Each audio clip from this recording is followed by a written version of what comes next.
a second time, and I give the call to the member for Dunkley. Thank you, Deputy Speaker. In that contribution, the member for Sturt provided this unsolicited advice to the government. As I understood what he said if this government doesn't take this issue of skills shortages seriously and come up with solutions, the government will be in real trouble. And I'd like to take this opportunity to thank the member for Sturt for sharing his real-life lived experience with the chamber and the government, because, of course, that's what happened to the previous government. Because we can't pretend in this chamber that the skills shortages have just arisen in the last 100 days from nowhere. So I appreciate the member for Sturt sharing that real-life lived experience of what happens to a government that doesn't take skills shortages and workforce planning seriously. And I can assure the member for Sturt that many of his questions about the jobs and skills Australia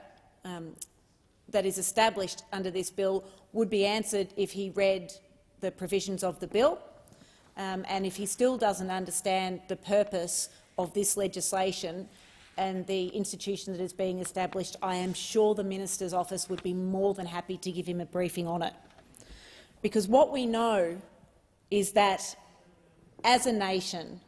we are absolutely experiencing skills shortages across a range of industries that are important to our economic growth, industries that are important to the functioning of communities, and industries that are central to the health and well-being of Australians. As I said, it just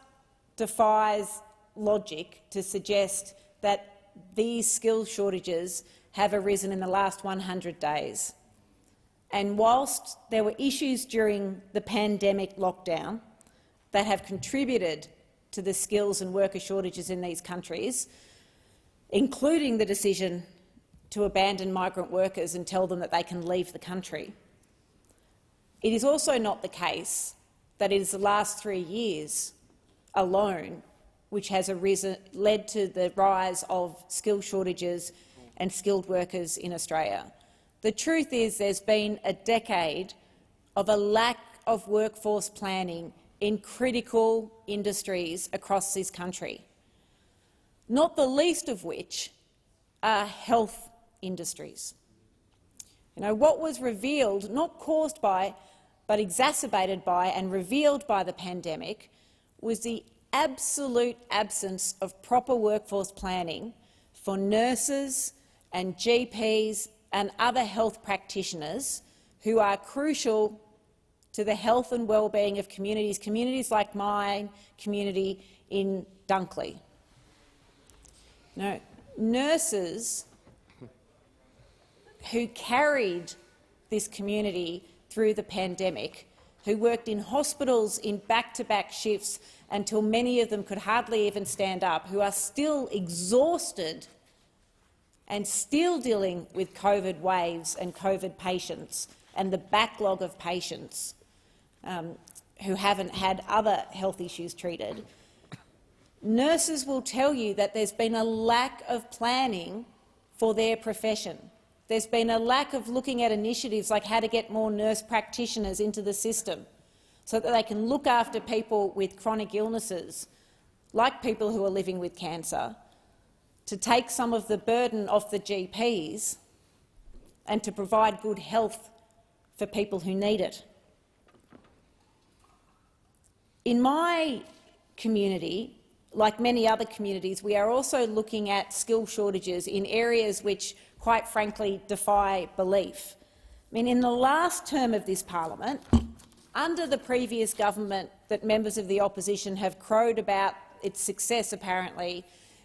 in helping skill up Australians and providing workers, I had two different businesses. I had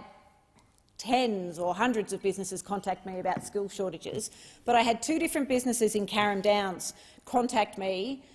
in desperate straits about not being able to find workers. There's a stair manufacturer in Carrum Downs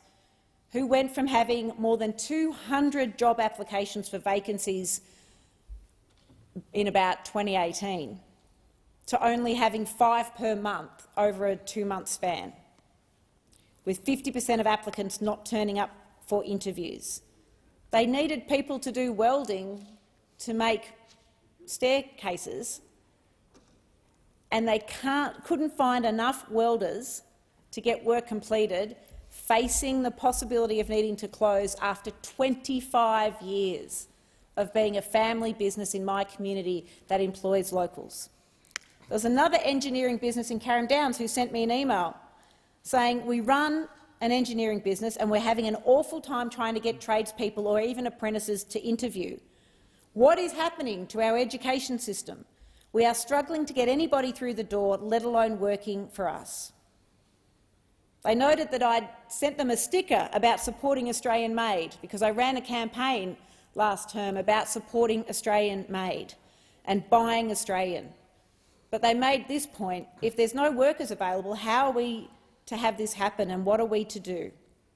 And they ended their email by saying the youth of Australia need options in education for apprenticeships, and with many trades needing staff, something needs to change. And what I can now say to these two businesses and many others in my community, and many of the exhausted nurses who just say we need more nurses in the system, and many of the businesses that run retail and hospitality, is that you now have a government that genuinely understands that we need to plan for the workforces that we need now and into the future, and we need to invest in the opportunities for our people to get those skills so that Australians can be skilled up for the jobs that exist now and into the future,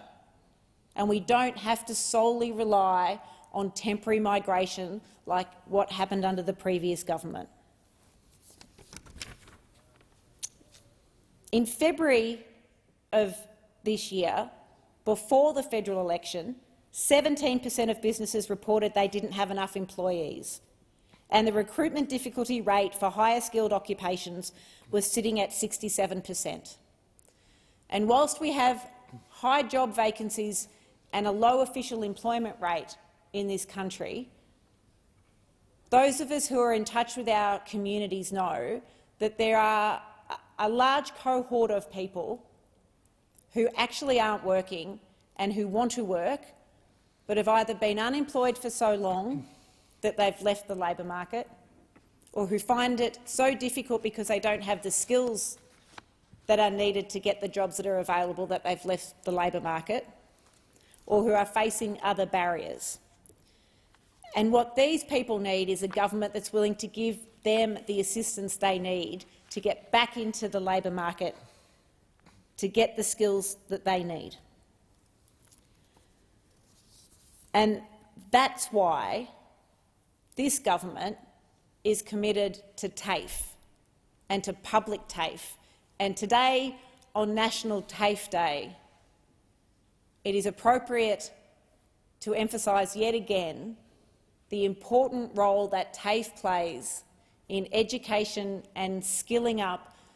Australians of all ages and from all backgrounds.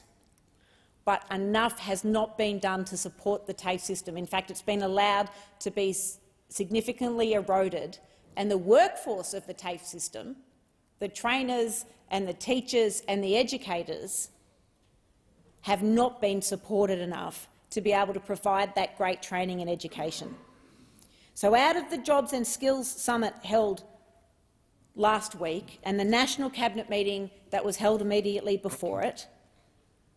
we started a new era of Commonwealth and state cooperation on skills and training, where TAFE is at the heart, because there is a commitment to $1 billion co-funded for the National Skills Agreement to deliver 180,000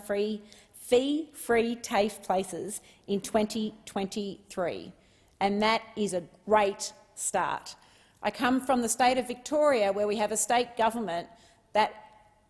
has also been providing fee-free TAFE places, and every time I visit Chisholm Institute in my electorate, which is a magnificent TAFE, I talk to students who tell me how their opportunities have been transformed because they've been able to enrol in a fee-free TAFE place, and they wouldn't have been able to study without it. Young people studying to be enrolled nurses, older people who are already working in the aged care system as carers, studying to become enrolled nurses to increase their career opportunities.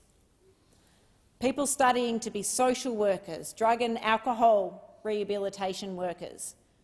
carpenters, welders, plumbers, car mechanics who have this opportunity because of fee-free TAFE. And what Jobs and Skills Australia will do is make sure that these fee-free TAFE places provided by the federal and state governments are targeted towards skills shortage areas. Because you have to have a government that is willing to not just make announcements but do the hard work in the background about the planning of how these announcements are best directed and best delivered. And that's why this legislation is part of a package and a commencement of a government that has a strategy to deal with the skills shortage in Australia and is not just an ad hoc, one-off piece of legislation. No, we have commitments to ensure that at least 70% of Commonwealth VET funding is for public TAFE, to establish a TAFE technology fund, to have a Future Made in Australia skills plan, to have new energy apprenticeships. And it's so important to encourage Australians to train in the new energy jobs of the future. It's so important to provide additional support so they complete their training. And this government will provide $100 million to support 10,000 new energy apprenticeships.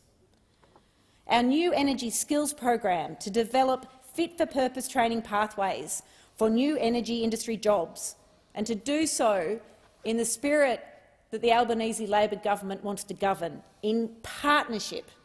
with the states and territories, industries and unions. No, we have a commitment to and a plan to deliver a reduction in emissions of at least 43% by 2030, and to do so by giving Australia the opportunity to become the renewable energy superpower that we know that we can and should be. And that commitment again feeds into a strategy to make sure Australians are skilled and able to take on the jobs of the future, the smart, well-paid, secure jobs that will come from the development of the renewable energy industry. And they're the sort of jobs that people in my community desperately want for themselves and for their children. And it's why there is a sense of optimism and hope that the future will be better, that we will be able to provide a better future for our children, because we have a government that is committed to a strategy to make that happen. So I commend this bill to the House.